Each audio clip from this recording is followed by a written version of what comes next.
castigaron, pusieron preso, un sinnúmero de cosas vemos en la historia. Hoy en día ha cambiado eso. Siempre ha sido igual. Cambian los métodos, pero el concepto de persecución y sufrimiento de la iglesia está constante en la historia, está constante en nuestra vida. Yo recuerdo, hoy en día quizás pase igual, pero lo más difícil para una persona era decir en público que era cristiano, porque comenzaban a burlarse de él. Mira, oye, tú vas a parar loco leyendo la Biblia, tú esto. Eso eran las cosas. Hoy en día es diferente. Utilizan otros argumentos, pero la persecución está. Y nos sentimos bien cuando lo desprecian por amar a Cristo. Como humanos no nos sentimos bien. ¿Verdad? ¿Por qué me tratan así si yo no he hecho ningún mal? Es que no es lo que tú has hecho, es lo que ha hecho Cristo. Te hace enemigo de ellos y a ellos enemigo de nosotros.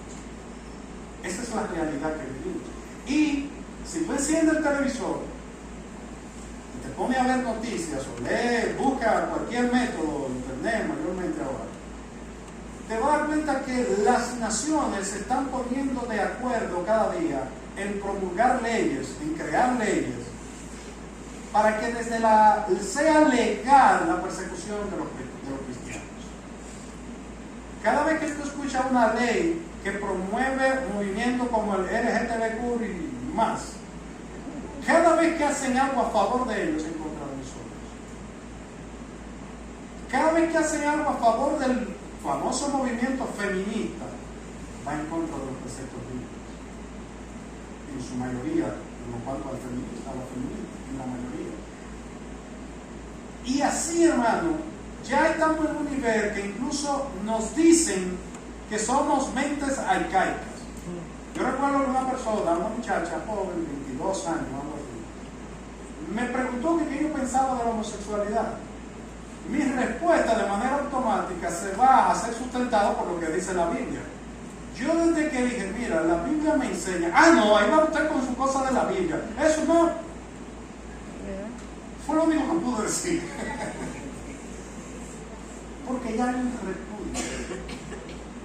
Se está motivando a que nos rechacen. Yo vi incluso que vi una situación donde prefieren lo que es la doctrina y la enseñanza del Corán, los musulmanes, por encima de lo de la Biblia. El Corán es un libro de amor, la Biblia es un libro de odio y de desprecio. Así me están presentando. Entonces, eso se va a agudizar con el tiempo. Seguirá agudizándose. ¿A dónde nos lleva eso, hermano? A entender que el hecho de que somos fieles a la palabra de Dios, de que ya está escrito y hemos visto en la historia que sufriremos por servirle a Dios y sufriremos por ser seres humanos en diferentes tipos de tribulaciones, como Pablo dice a los Corintios. Viene el sufrimiento por la persecución, viene el sufrimiento por las cosas naturales, pero ese sufrimiento entonces acarrea el consuelo divino. ¿Y qué es el consuelo divino?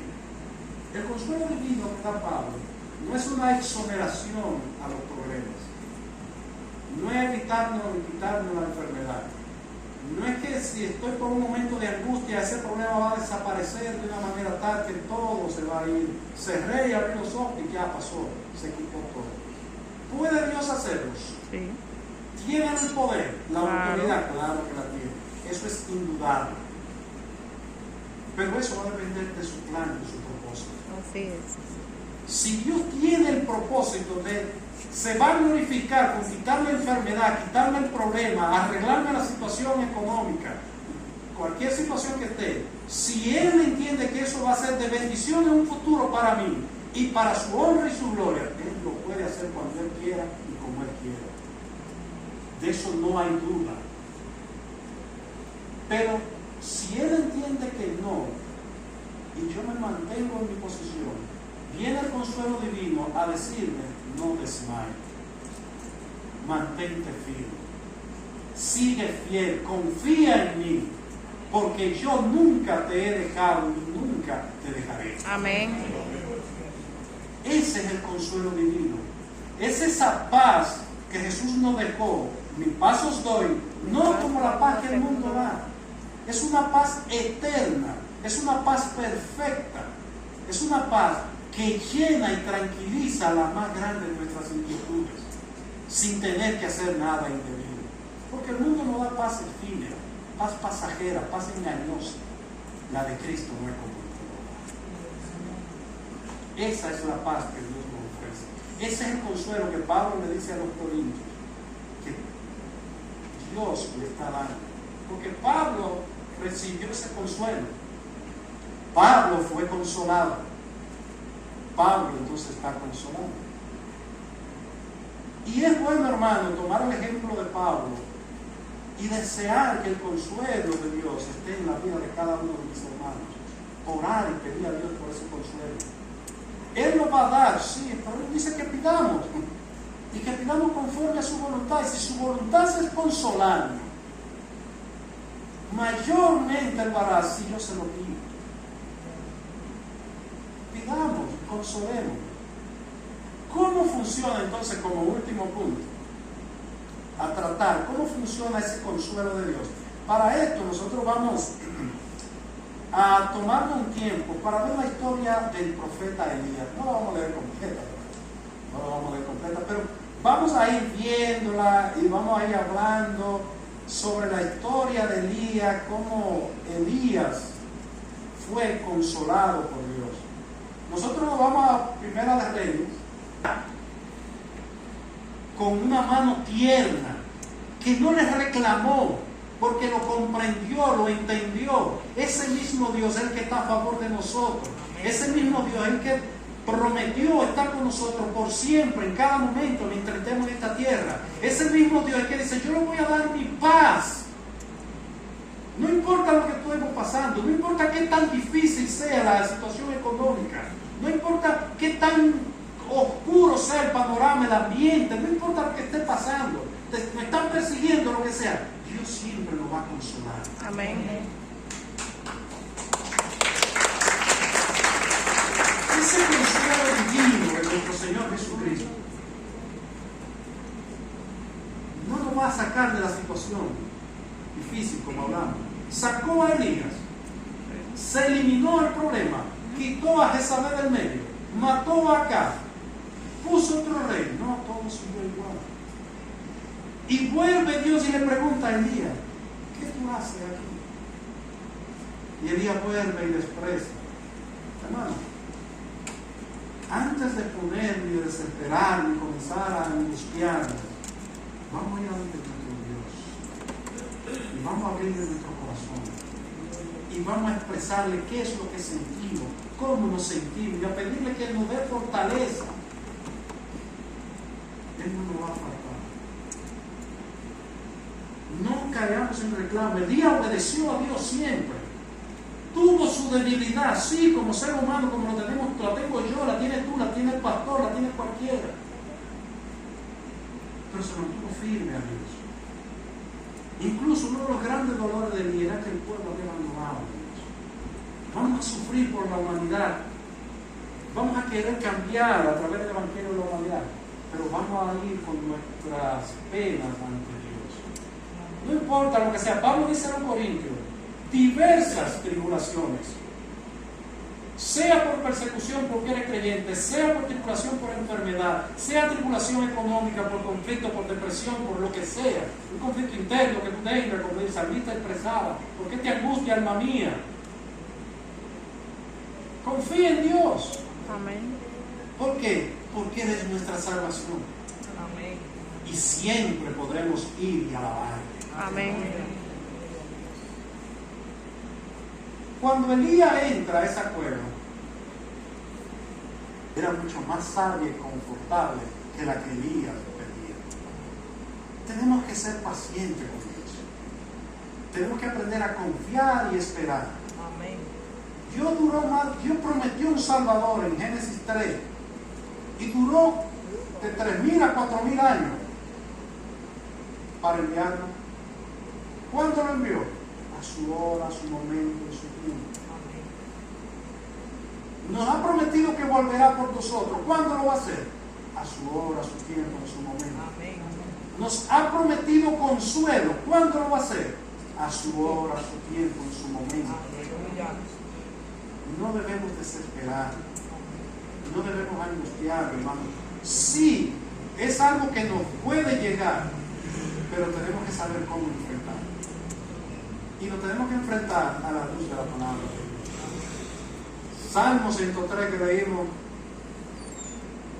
No nos olvidemos de sus beneficios. Amén. El salmista en el 42 y 43, un momento de angustia, desesperado, porque no podía estar donde él quería, que era en la presencia de Dios, y se sentía sediento como un ciervo, pidiendo por agua, y sus enemigos le preguntaban, ¿y dónde está tu Dios? En todo ese momento, ¿qué decía el mismo salmista? Lo repite 3 veces en esa canción, sería como el coro. ¿Por qué te abates, alma mía? ¿Y por qué te turbas dentro de mí? Confía en Dios, Porque aún me dio la mano. porque pronto volverá a alabarle. ¿Cuál era el problema del salmista? Que quería volver a alabar a Dios. Y él sabía que lo iba a volver, pero ¿cómo iba a volver? Esperando y confiando que Dios en su momento lo iba a llevar allá en el momento. Amén. ¿Por qué la exaltación, hermano? Habacuc sabe que la ciudad va a ser sitiada. Sabe que van a haber un grupo de hombres, miles de hombres de aquel lado de la fortaleza, con la intención de entrar y matarlo a todos. Ese grupo de hombres no deja que entre comida al pueblo. En ese momento de tener la ciudad sitiada, el pueblo pasó por una hambruna tremenda, hasta el punto que comercializaba la cabeza de un asno por una cantidad elevadísima de dinero, porque no había comida. Habacuc sabía lo que iba a pasarle al pueblo, porque ya Dios se lo había dicho. ¿Y qué es lo que dice Habacuc? Luego de que Dios se le presenta, recibió el consuelo divino, no de la forma que él quería, pero entendió que era lo mejor, porque eso era lo que había dicho Dios. Y termina él reconociendo que aunque haya comida, no haya comida, haya un hambre, una hambruna inmensa, no haya trabajo, no haya dinero, no haya nada, a pesar de que esté ocurriendo todo eso, con todo y estar ocurriendo eso, dice él, yo me alegraré en Jehová, mi Salvador, mi Redentor. Confiemos en Dios. Amén.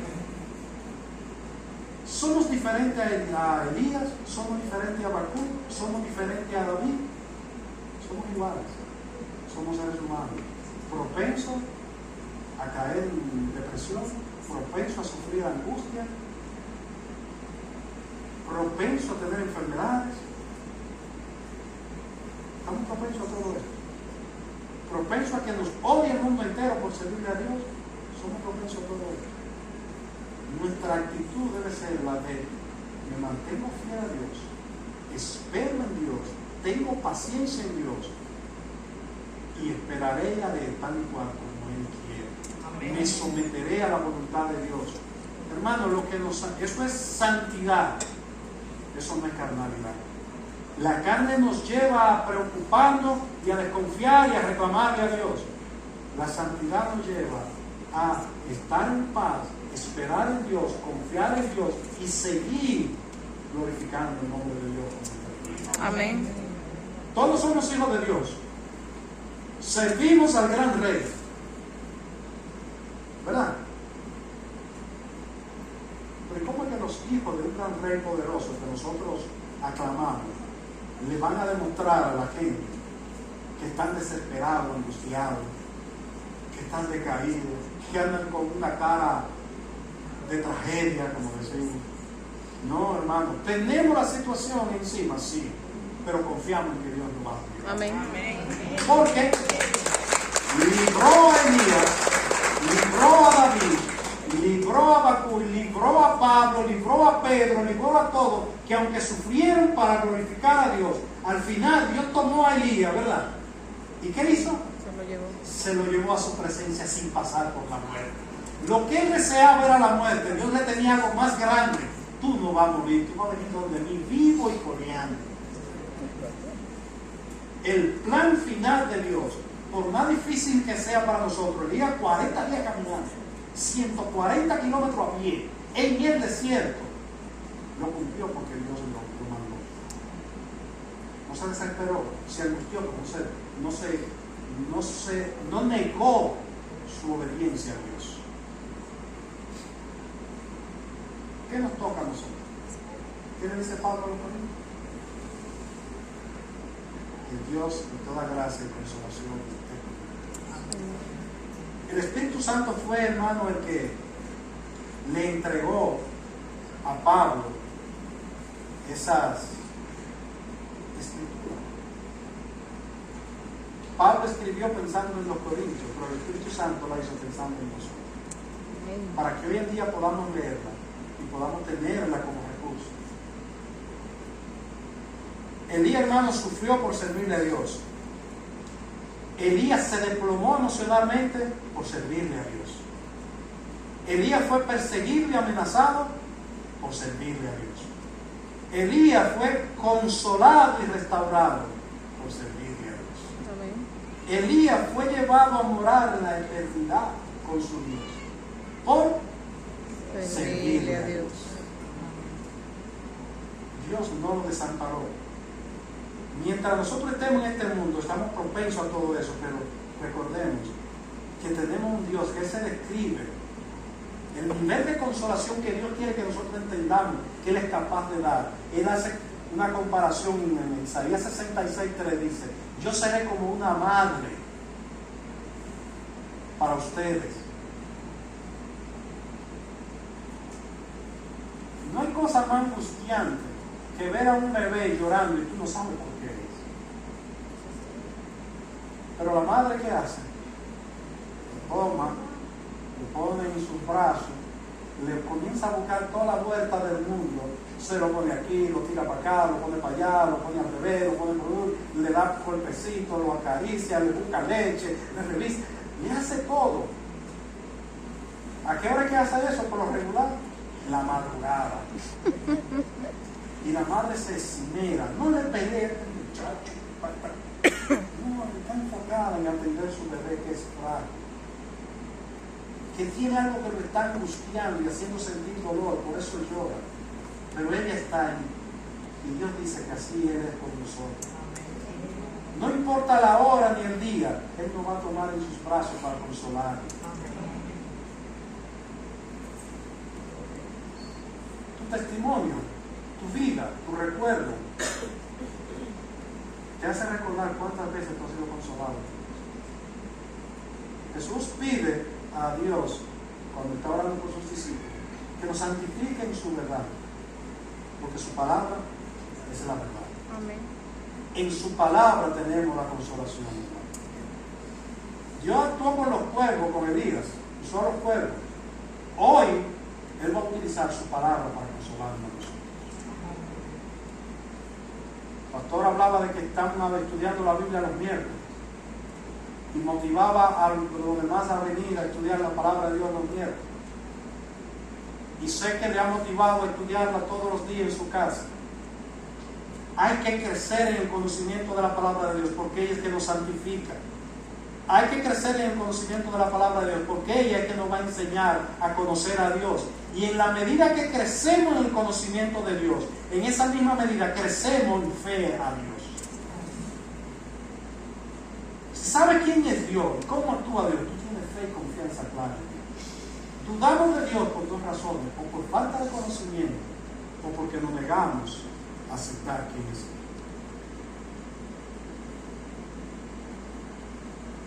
Vamos a terminar leyendo nuevamente lo que Pablo le dice a los Corintios, recordando que Dios es ese Dios de consolación. Amén. Que somos propensos a vivir, tener sufrimientos, sí, pero Él siempre estará para consolar. Amén. Que Él tiene el poder y la autoridad para quitarnos ese sufrimiento, sí. Pero eso, recuerden, nuestros planes, nuestros deseos, nuestra capacidad de crear una solución es limitada comparado a la capacidad de Dios para tener la solución perfecta. La Biblia nos dice que la voluntad de Dios es buena, agradable y perfecta. Si es buena, agradable y perfecta, y la voluntad del hombre, ¿cómo es? Mala, desagradable e imperfecta. Confiemos entonces en la buena, agradable y perfecta, no en la tuya, porque la tuya y la mía tienen problemas. Así mismo. Dice Pablo a los Corintios: